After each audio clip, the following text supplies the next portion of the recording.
Hi Aquarius, Nerdy Virgo here with your reading. I apologize, please, for not having April readings. My mom passed away, so it's been a really difficult time, and the truth is, I just wasn't in the mood. That's the real truth for doing, well, a lot of stuff. Um, Either way, I've got your reading very similar to the one that I just did for Capricorn, Temperance Reversed. This looks like quite an intense situation. For some of you guys, I'm really seeing an abuse of power that you've had to grapple with, right?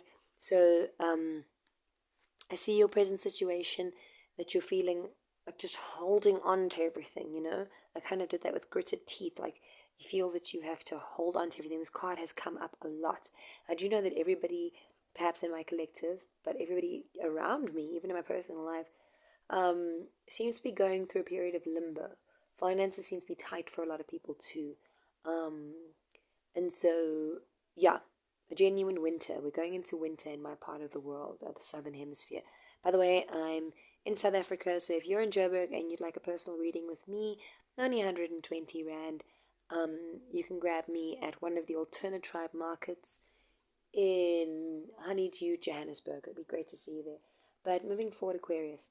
Um, I think you did the work that you need to do. You were as thorough as possible and as fast as possible. You set the wheels in motion. This card has come up for other readings today. I can't think which, right? Um, and it looks like you've had to deal with some sketchy people, some sketchy MNFers. It's not really been that pleasant, I can imagine, right? And I wouldn't be surprised if you're feeling drained or like they've taken power away from you. As I said, an abuse of authority, and the authority is standing firm, though. So maybe it's somebody who's trying to be sneaky, some kind of snitch or something. I don't know. I don't know. But do anticipate a period that feels like powerlessness. Okay? I think rest is needed. I really think it is. Right? Um, because you may have a tendency to go towards a situation with young naivety, good news and positivity and stuff, Aquarius. But don't be surprised if for a period there's going to be a winter, really. Okay, we've got to do the waiting and the working and the digging through the winter. It's just part of the process.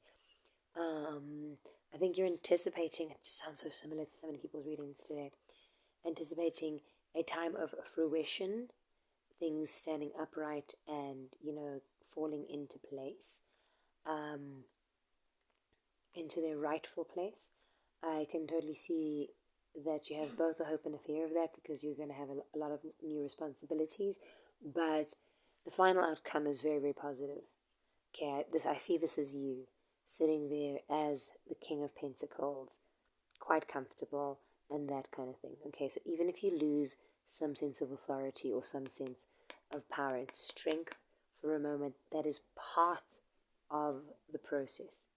Okay, the seed goes into the ground. It has to die first before it becomes fruited. Okay.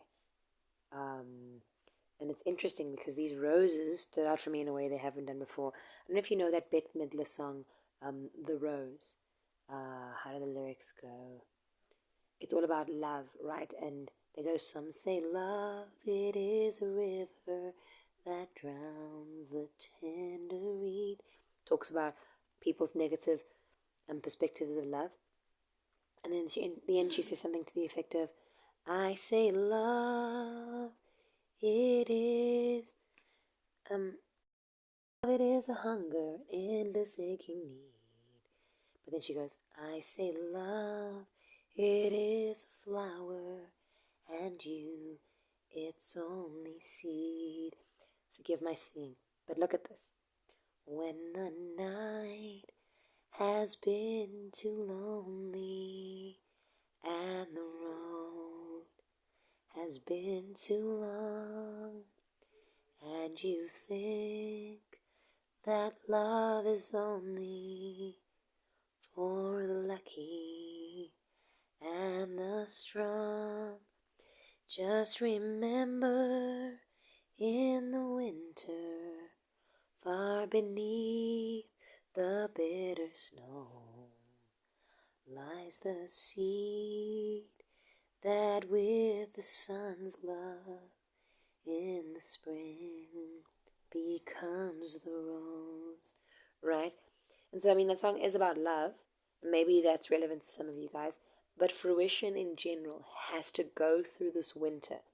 There has to be these bitter snows and this death and this dry weather or the wind blowing in the desert before we have the time of the rose growing.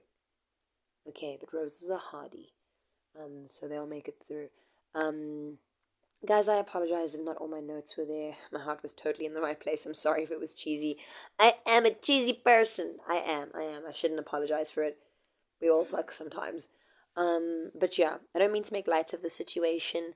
I think it does look like a crappy situation. It does look like one of those heavy ones. I can sense for some people workplace mobbing.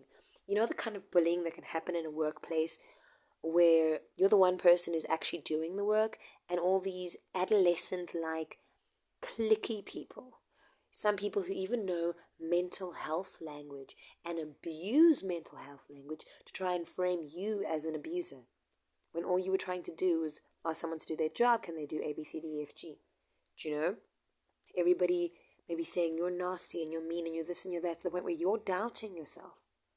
Some of these people can be incredibly vicious. They're highly sophisticated teenagers stuck in adult bodies, using playground politics in what should be an adult workplace. And it can be devastating. I've been in that situation where every ounce of energy was drained out of me, where it took an incredible toll on my health to the point of bodily aches and pains and infections and even wounding my brain. Incredible brain fog. So if this sounds familiar to you, I'm not telling you what to do. What I know and what I knew then was that there is no neat and tidy way to break out of a cage. And even the period where I just got out of that, I hope this is helpful to someone, that I was technically way more broke than I was when I had that job. I was far richer because I had my peace, because I got this respectful, kind boss who paid me what she could, but she didn't expect more hours from me than she was able to pay, which meant I was time rich. That gave me the time to recover, to heal my health, and to slowly start filling it up with other creative ventures. And I have a sense of myself that is so much stronger than the sense of self that workplace wounded. Some of these workplaces are toxic, guys. Some of these people are so out of alignment spiritually that they're doing jobs they don't even love. They're doing have-to jobs rather than want-to jobs, and they don't see themselves as servants of others. And so they come to work with this begrudging energy. And being low-frequency people, they will bleed on whomever they can because they see life as a game. And if you don't experience life as a game, I don't even know why this is relevant, but I mean to you, if you don't experience life as a game and you're just playing honestly and you're just not even playing games, you're just being honest, it can be so inconsistent. And sometimes you think, if I just work harder and if I just do this, if I just try better, if I just am nicer, you know, maybe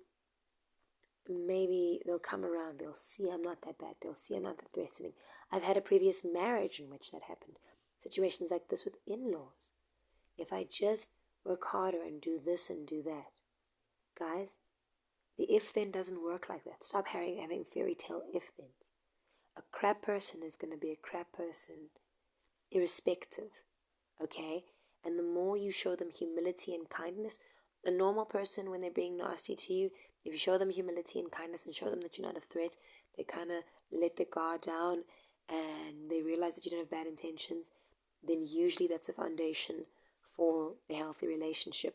With toxic people, because they can't even recognize kindness if it, came under their nose and budded like a rose, right? With toxic people, the more you show them kindness, they're going to interpret that as you just sucking up.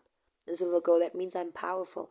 And it's just going to galvanize them and make them feel more confident in their crappiness.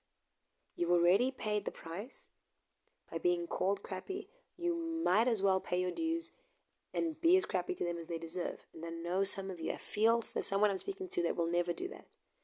But maybe it's time to cut your losses. Okay? For some of you. I don't know if this is a situation with in-laws, maybe a religious sect, maybe you're not usually the kind of person who listens to this, maybe a workplace mobbing, but there's definitely been somebody with some kind of abuse of authority. Okay, I sense snitching, I sense chafing at your general, like your masculine energy, your drive, you know,